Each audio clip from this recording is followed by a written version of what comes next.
Assalamualaikum warahmatullahi wabarakatuh. Rahayu Sagung Dumadi. Kembali lagi di channel Babat Nusantara. Pada kesempatan kali ini saya akan menceritakan sejarah tentang Amangkurat Agung. Cerita kelanjutan dari video sebelumnya. Tidak usah berlama-lama lagi, mari kita masuk ke ceritanya. Siluman Ular. Desa Wondadu yang terletak di bawah kaki Bukit Angker masih tertidur lelap saat tengah wengi. Suasana sekitar tampak sepi, gelap menyelimuti suasana sekitar desa. Hutan bambu di luar desa tampak bergoyang-goyang menyeramkan, padahal angin tak berhembus datang. Wayah esok beberapa jam kemudian, Desa Wonogandu heboh ketika warga menemukan seorang laki-laki tewas tergeletak di pinggir jembatan jalan menuju desa. Seluruh tubuhnya pucat membiru seperti kehabisan darah. Setelah diperiksa dengan teliti, ternyata kemaluan laki-laki malang itu putus. Seluruh penduduk tidak ada yang mengenal laki-laki itu. Pada saat yang lain, terjadi lagi korban secara beruntun.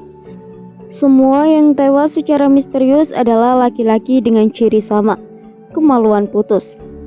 9 korban dalam waktu hanya 2 bulan menjadi peristiwa yang menggemparkan. Karena lokasi desa yang terpencil, taraf sosial penduduknya rata-rata hidup sederhana dan berpendidikan rendah. Maka informasi ini terlambat dilaporkan kepada yang berwajib. Karena itu yang beredar justru rumor berbau mistis, bahwa di atas bukit tidak jauh dari desa mereka bermukim, seorang perempuan siluman ular yang sedang melampiaskan hasrat nafsu gila seksualnya. Konon beberapa orang ada yang melihat cahaya berkelap-kelip di atas bukit meluncur seperti melayang turun ke arah desa Wondadu. Pada malam-malam tertentu, tepatnya malam Selasa Kliwon setelah melewati tengah wengi.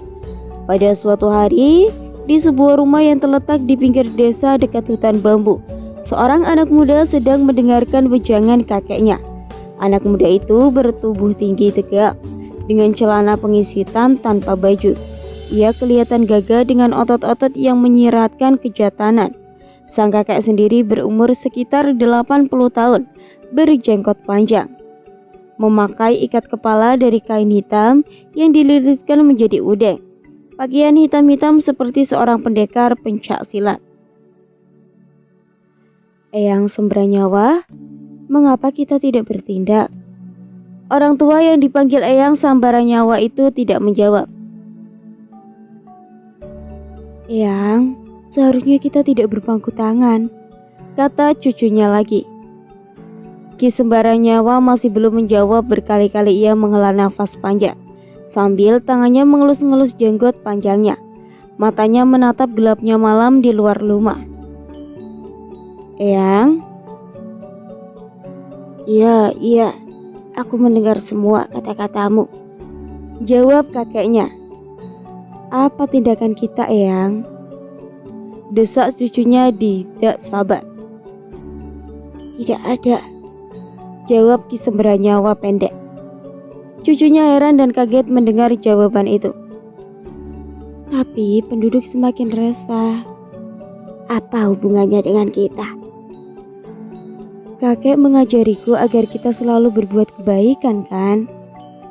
Ya, bagus jika kau ingat hal itu. Bagaimana dengan banyaknya korban di desa kita ini? Apa urusannya dengan kita? Mereka bukan penduduk di sini. Tapi demi kemanusiaan, Eyang, bukankah Eyang mengajarkan agar kita selalu menolong sesama, tanpa harus membeda-bedakan siapa yang akan kita tolong itu? Mengapa setelah ada sesuatu yang tidak beres di desa kita ini, kita berdiam diri saja? Bukankah Eyang memiliki kemampuan melihat segala sesuatu itu, jangan cuma kulitnya saja? Maksud Eyang, kejadian ini tidak sederhana seperti kita duga. Apakah ada hal-hal lain yang menyelimuti peristiwa ini, Eyang? Aku melihat seperti itu. Oleh sebab itu jangan tergesa-gesa mengambil kesimpulan. Kadang Apa yang di permukaan belum tentu sama. Mendengar uraian kakeknya, anak muda yang menjadi cucunya itu termangun-mangun diam. Krisnamurti cucuku, kemarilah, lebih dekat lagi. Krisnamurti pun mendekat. Biasanya jika sudah begini, kakeknya akan memberi wejangan ilmu. Oleh karena itu ia bersikap serius mendengarkan. Kau tahu kenapa aku mencurigai sesuatu? Krisnamurti menggelengkan kepala. Apa kau memperhatikan bentuk luka potongan kemaluan pada korban itu? Krisnamurti terperangah. Yang mengapa ia tidak berpikir seperti kakeknya. Baru sekarang ia sadar bahwa ada sesuatu yang ganjal dengan korban. Luka potongan yang tidak rapi. Betul. Dan tubuh yang pucat kebiruan. Apa itu berarti pelakunya adalah makhluk halus jahat? Makhluk halus jahat tidak mungkin memotong seperti itu. Mohon dijelaskan lebih lanjut, Eyang. Jika makhluk halus melakukannya, tentu kemaluannya hilang tak berbekas. Dalam kasus ini, kemaluan korban masih tersisa dengan potongan seperti bekas gigitan. Tubuh korban pun ada luka urat nadi besar, seperti bekas menyedot darah korbannya. Oh, apa bedanya dengan mati kalap oleh makhluk halus jahat dan korban tewas misterius di desa kita, Eyang? Orang yang mati kalap itu karena rohnya dibawa makhluk halus. Jasadnya terperangkap kadang hilang untuk beberapa waktu lama sebelum ditemukan. Wajahnya pucat karena korban terkejut saat dibawa paksa masuk ke alam yang tidak terbayangkan sebelumnya. Sedangkan beberapa bekas tanda di tubuh yang berwarna hitam kebiruan itu karena makhluk halus jahat menggigit tubuh korbannya itu. Berbeda dengan korban misterius di desa ini. Apa bedanya, Eyang?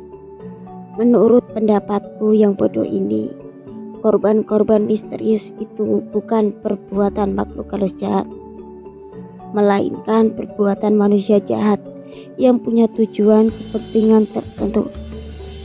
Korban pucat karena darah mereka habis disedot keluar, menjadikan tubuhnya dingin dan berwarna putih pucat. Tapi yang menjadi pertanyaan adalah, mengapa korban harus dieksekusi dengan menggigit putus kemaluan mereka? Ini sungguh tidak lazim.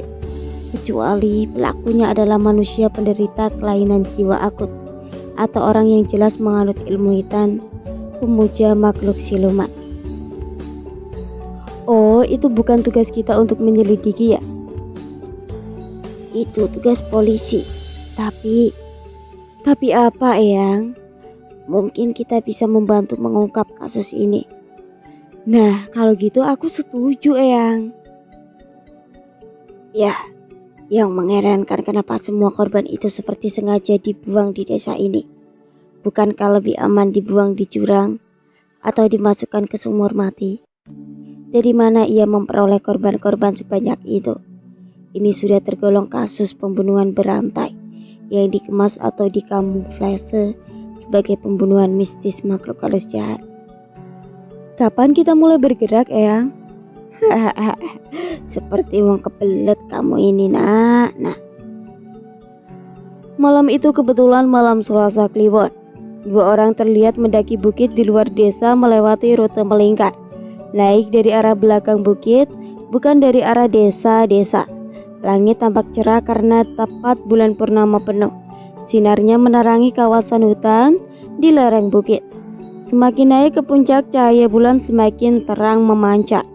Samar-samar terlihat sebuah bangunan candi tua di puncak bukit. Laki-laki yang lebih muda tampak lebih bersemangat berjalan agak cepat, seolah ingin segera mencapai puncak dan menguak misteri di atas bukit yang oleh penduduk desa Wonodadu dianggap sebagai tempat angker. Hati-hati, Kresna, jangan gegabah. Semakin tempat itu terlihat aman, sepi dan bahkan tak berpenghuni, semakin tidak aman. Justru kita harus hati-hati dan waspada. Agaknya Krisnamurti tidak mengindahkan nasihat kakeknya. Ia berjalan tergesa-gesa di depan dengan langkah panjang, mendahului Ki Samber nyawa. Itulah sifat anak muda, merasa jagoan karena punya pegangan ilmu, apalagi berbekal keris pusaka dan ditemani oleh kakeknya yang berilmu tinggi membuat Krisnamurti kelewat percaya diri. Ketika ia akan meloncati kabut, di depannya tiba-tiba kakeknya mencengkram erat baju leher sehingga selamat dari malapetaka. Hampir saja ternyata di bawah kabut di depannya mengang jurang yang sangat dalam. Untuk beberapa saat Krisnamurti tertegun, tubuhnya gemetaran takut, berhati-hati dan waspada. Tidak boleh bertindak ceroboh dan meremehkan segala sesuatu, apalagi di tempat asing yang bukan daerahnya sendiri. Perhatikan gue di sebelah candi. Suatu pemandangan luar biasa. Dari lubang gua muncul makhluk siluman berkepala perempuan cantik dengan rambut tergerai hingga ke pundak. Dari kepala hingga pinggang berbentuk manusia, tetapi dari pinggang hingga kaki berwujud ular raksasa, bersisik emas setiap berjalan melata. Tubuh bagian bawahnya yang bersisik itu berkilauan indah, terkena cahaya bulan purnama. Panjang seluruh tubuhnya mencapai 10 meter. Namun, yang lebih mendebarkan lagi adalah ketika makhluk siluman itu menyeret beberapa mayat manusia di depan altar candi. Kemudian dengan lahap ia menyedot energi mayat-mayat itu dan terakhir mematuk serta menggigit putus kemaluan korbannya. Beberapa saat kemudian dari dalam gua yang gelap dan lembab itu keluar puluhan ular besar kecil. Semuanya adalah ular siluman. Namun agaknya ular raksasa yang pertama muncul dan melahap mayat manusia itu adalah Ratu Siluman Ular. Mereka seperti sedang mengadakan ritual karena saat itu adalah tempat bulan purnama berada di atas candi. Seluruh ular siluman itu mendongok menjulur-julurkan lidahnya seolah sedang mandi siram cahaya purnama. Kemudian secara bersamaan mereka mengeluarkan suara desian panjang dan nyaring hingga terdengar sampai di desa-desa di sekitar kaki bukit. Saking kagetnya dan takutnya, yang untung Krisnamurti rasanya berhenti berdetak. Beruntung ia bisa mengendalikan perasaannya sehingga tidak menimbulkan suara. Seandainya puluhan siluman itu mencium kehadiran mereka, apa yang akan terjadi? Terjadi pertarungan hidup dan mati secara lahiriah, atau terjadi perang dengan menggunakan ilmu batin. Terlalu seram dan mengerikan. Membayangkan hal itu, tiba-tiba kakeknya memberi isyarat agar mundur secara perlahan, menjauhi tempat ini. Ternyata candi dan gua di puncak bukit itu adalah lokasi kerajaan goib siluman ular. Pantas, selama ini jarang ada penduduk yang berani naik ke bukit ini. Ketika mereka kembali ke desa dan masuk ke rumah, Ki Sembar Nyawa langsung duduk di kursi melepaskan ketegangan yang sejak tadi ditahan. Di luar perhitungan ternyata dugaan salah. Makhluk yang membuat heboh itu bukan manusia, melainkan siluman ular. Korban-korban yang dilempar sembarangan di sekitar pinggir desa itu bukan manusia hidup yang mereka bunuh, melainkan mayat-mayat yang diambil dari kuburan di luar wilayah ini. Kemudian dibawa ke sarang mereka di dalam gua di atas bukit. Dugaanku keliru. Krisnamurti memandang aneh kepada kakeknya. Ada perasaan tidak mengerti mengapa kakeknya terkesan takut dan tidak berani menghadapi siluman ular. Jika memang itu adalah penyebab keresahan penduduk desa Wondadu, mengapa kakeknya yang dikenal sakti dan memiliki banyak ilmu tidak bertindak, tetapi justru mengajak pulang ke rumah? Tiba-tiba kakeknya berkata mengagetkan, "Waktu di atas bukit tadi kau sangat takut, Krisna?" "Kalau Krisna takut itu wajar, Eyang. Tapi kenapa Eyang juga takut pada mereka?" "Aku takut kepada mereka. Dari mana kau menduga seperti itu?" "Sudah melihat langsung tapi Eyang tidak berbuat apa-apa, bahkan mengajak pulang. Apakah itu bukan berarti Eyang juga takut?" "Kamu lucu." Melihat kakeknya mempertawakan dirinya, Krisnamurti mengsyuk. Waktu berselang. Malam itu Ki Sembrawa kembali melakukan semedi di sanggar pemuja setelah pelaparat manungsa. Ia melakukan kontak batin dengan Ratu Siluman Ular untuk menyampaikan tantangan duel ilmu dengan pertaruhan. Bila Ratu Siluman Ular itu kalah, maka harus memindahkan kerajaan siluman gaibnya ke tempat lain yang jauh dan berjanji tidak mengganggu manusia lagi.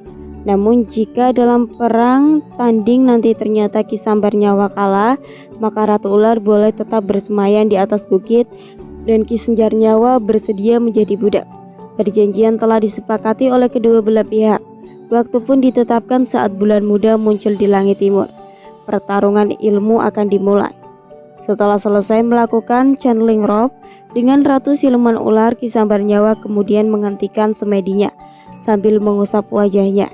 Ia mengucap puji syukur kepada Tuhan. Cukup sekian cerita yang dapat saya sampaikan. Semoga bermanfaat bagi kalian semua. Mohon maaf apabila ada kesalahan kata atau kata-kata yang kurang tepat. Tetap dukung channel Babat Nusantara dengan cara like, komen, dan subscribe. Saya pamit. Rahayu, Rahayu, Rahayu.